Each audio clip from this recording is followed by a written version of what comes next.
इस्लाम के पहले खलीफा हजरत अबू बकर।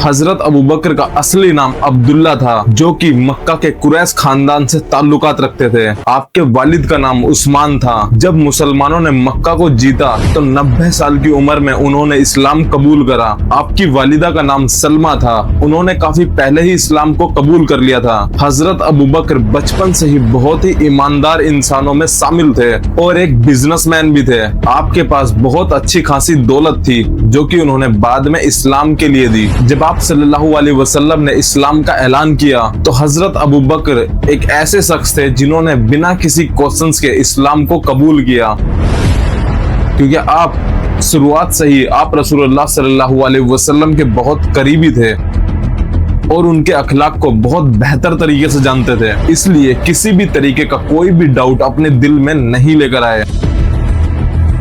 इस्लाम कबूल करने के बाद हजरत अबू बकर ने अपने दोस्तों और रिश्तेदारों को इस्लाम की दावत दी। आपके जरिए बहुत बड़े बड़े और मशहूर लोगों ने इस्लाम को कबूल करा, जैसे कि अरब के जाने माने मशहूर और अमीर इंसान हजरत उस्मान, हजरत जुबैर, हजरत अब्दुल रहमान इब्न औफ, साद इब्न अबी वक्कास।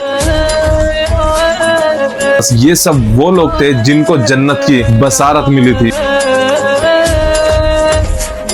और हजरत अबू बकर ने काफी सारे गुलामों को आजाद करवाया, जिसमें सबसे फेमस थे हजरत बिलाल, जिनके ऊपर कुरैश के लोग बहुत जुल्म करते थे। फिर हजरत अबू बकर ने उन्हें अपने पैसों से खरीदा और आजाद कर दिया। हजरत अबू बकर थे जिन्होंने सबसे पहले ओपनली इस्लाम की दावत दी, वो भी काबा के पास, जिससे कुरैश के लोग ये ओपनली अनाउंसमेंट सुनकर गुस्से में आ गए और बिना कुछ सोचे समझे हजरत अबू बकर को मारना शुरू कर दिया। उन्हें इतना मारा गया कि चेहरा सूज गया और वो बेहोश हो गए। लेकिन जैसे ही उन्हें होश आया, उनका सबसे पहला सवाल था कि आप सल्लल्लाहु अलैहि वसल्लम कहाँ हैं? जब हजरत अबू बकर की मां ने इतनी मोहब्बत देखी आप सल्लल्लाहु अलैहि वसल्लम के लिए, तो उन्होंने भी इस्लाम को कबूल कर लिया।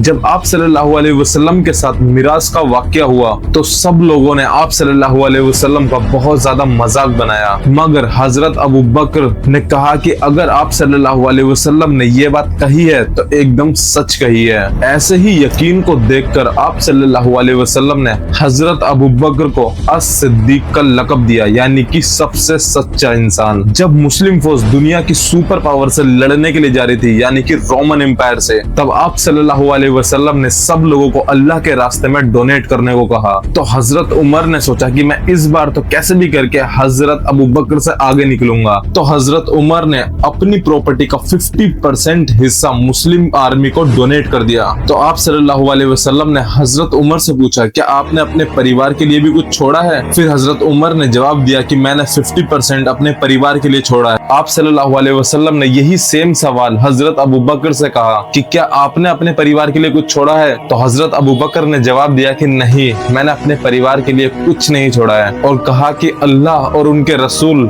मेरे लिए काफी हैं। ये सुनकर हजरत उमर ने कहा कि मैं कभी भी हजरत अबू बकर से आगे नहीं निकल सकता। जब कुरैश का जुल्म काफी ज्यादा बढ़ने लगा तो आप सल्लल्लाहु अलैहि वसल्लम को अल्लाह की तरफ से हुक्म मिला कि वो मक्का छोड़कर मदीना की तरफ चले जाएं, और हजरत अबू बकर को उनके साथ का हमसफर बनाया गया। कुरैश वाले उन्हें ढूंढने के लिए आए तो दोनों गुफा में छुपे रहे। हजरत अबू बकर बहुत टेंशन में हो गए क्योंकि दुश्मन बिल्कुल गुफा के बाहर तक आ चुके थे, लेकिन अल्लाह ने उन्हें बचा लिया। और अगर आपको इसकी और इन्फॉर्मेशन चाहिए तो आप इस वीडियो को देख। हजरत अबू बकर के घर वालों ने भी काफी कुर्बानियां दी, जैसे कि उनकी बेटी हजरत आसमा उनके लिए खाना लाती और उनके बेटे मक्का का हाल बताते। जब ये बात अबू जहल को पता लगी कि हजरत अबू बकर की बेटी उनकी मदद कर रही है, तो अबू जहल ने हजरत आसमा के इतनी तेज थप्पड़ मारा कि उनका कान फट गया। हजरत अबू बकर और उनके परिवार की कुर्बानियां आप सल्लल्लाहु अलैहि वसल्लम के लिए हमेशा तैयार रही। हजरत अबू बकर आप सल्लल्लाहु अलैहि वसल्लम के साथ हर जंग में रहे। जंगे बदर, ओहद, खंदक, हुदैबिया, खैबर जैसी जंगों में भी हजरत अबू बकर हमेशा आप सल्लल्लाहु अलैहि वसल्लम के साथ रहे। जब आप सल्लल्लाहु अलैहि वसल्लम के आखिरी दिन चल रहे थे तो आप सल्लल्लाहु अलैहि वसल्लम की तबीयत तबीयत बहुत ज्यादा बिगड़ने लगी, हत्ता कि मस्जिद के इमाम हजरत अबू बकर को बनाया गया और 12 रबीउल अव्वल 11 हिजरी को आप सल्लल्लाहु अलैहि वसल्लम इस दुनिया से वफात पा गए। आप सल्लल्लाहु अलैहि वसल्लम की वफात लोगों के लिए बहुत शौक वाली चीज थी। हजरत उमर इस बात पर यकीन कर ही नहीं रहे थे कि आप सल्लल्लाहु अलैहि वसल्लम अब इस दुनिया में नहीं रहे। तब हजरत अबू बकर आप सल्लल्लाहु अलैहि वसल्लम के पास गए, उनका माथा मुबारक चूमा और बाहर लोगों से आके कहा, जो लोग मोहम्मद की इबादत करते थे सुन लो, मोहम्मद इस दुनिया में नहीं रहे, और जो अल्लाह की इबादत करता था अल्लाह आज भी हमारे साथ है और हमेशा हमारे साथ रहेगा। और फिर हजरत अबू बकर ने सब लोगों को कुरान की वो आयत दोबारा याद दिलाई जो जंगे ओहद में मुस्लिमों की हार के बाद उतारी गई थी कि मोहम्मद सिर्फ एक रसूल हैं और उनसे पहले भी कई रसूल इस दुनिया में उतारे गए और वो वफात पाए या फिर शहीद कर दिए गए। ये रोल जो हजरत अबू बकर उस टाइम पर कंट्रोल कर रहे थे, ये बहुत बड़ी बात थी कि बिखरती हुई मुस्लिम उम्मा को हजरत अबू बकर एक साथ यूनाइट रख रहे थे। आप रसूलुल्लाह सल्लल्लाहु अलैहि वसल्लम के इंतकाल के बाद सब मुस्लिमों को ये बात समझ आ चुकी थी कि मुस्लिम उम्मा का कोई एक खलीफा चुनना अब बहुत जरूरी है और हजरत अबू बकर ही सबसे ज्यादा इस चीज के हकदार हैं। और इसी को लेकर हजरत अबू बकर को मुसलमानों का पहला खलीफा बनाया गया। खलीफा बनते ही हजरत अबू बकर ने कहा कि मैं तुमसे बेहतर नहीं हूँ, अगर मैं सही रहूं तो मेरा साथ दो और अगर मैं गलत रहूं तो मुझे सीधा करो। उन्होंने अपने रूल्स को बिल्कुल वैसा ही चलाया जैसे आप सल्लल्लाहु अलैहि वसल्लम अपने वक्त में चलाया करते थे। लेकिन जब आप सल्लल्लाहु अलैहि वसल्लम अपने आखिरी दिनों में बीमार थे तो उन्होंने एक आर्मी तैयार करी थी जिसकी जंग रोमन एम्पायर से होने वाली थी। इस आर्मी के सरदार हजरत ओसामा को बनाया गया था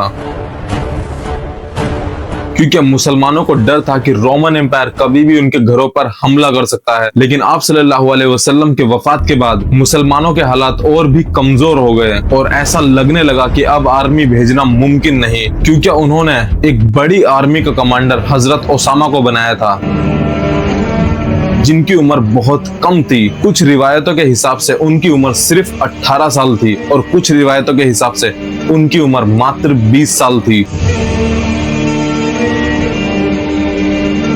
यानी कि एक 20 साल का लड़का एक ऐसी आर्मी को कंट्रोल करता जिस आर्मी के अंदर बहुत ही एक्सपीरियंस लोग भी थे, जैसे कि हजरत उमर और मदीना के अंसार और खुद खलीफा हजरत अबू बकर भी थे। मुसलमानों को ये कॉन्फिडेंट आ ही नहीं रहा था कि एक 20 साल का लड़का रोमन एम्पायर से आगे लड़ेगा। इसीलिए काफी सारी सहाबाओं की राय ये थी कि इस फौज को ना भेजा जाए। मगर हजरत अबू बकर ने कहा, मैं रसूलुल्लाह का हुक्म कभी नहीं रोकूंगा। आप सल्लल्लाहु अलैहि वसल्लम की वफात के बाद पूरा अरब टूटने लगा था, मुसलमानों का कॉन्फिडेंट भी कम हो रहा था। अब ये आर्मी ही बची थी जो मुसलमानों का कॉन्फिडेंट या तो वापस ला सकती थी या पूरी मुस्लिम उम्मा को तोड़ सकती थी।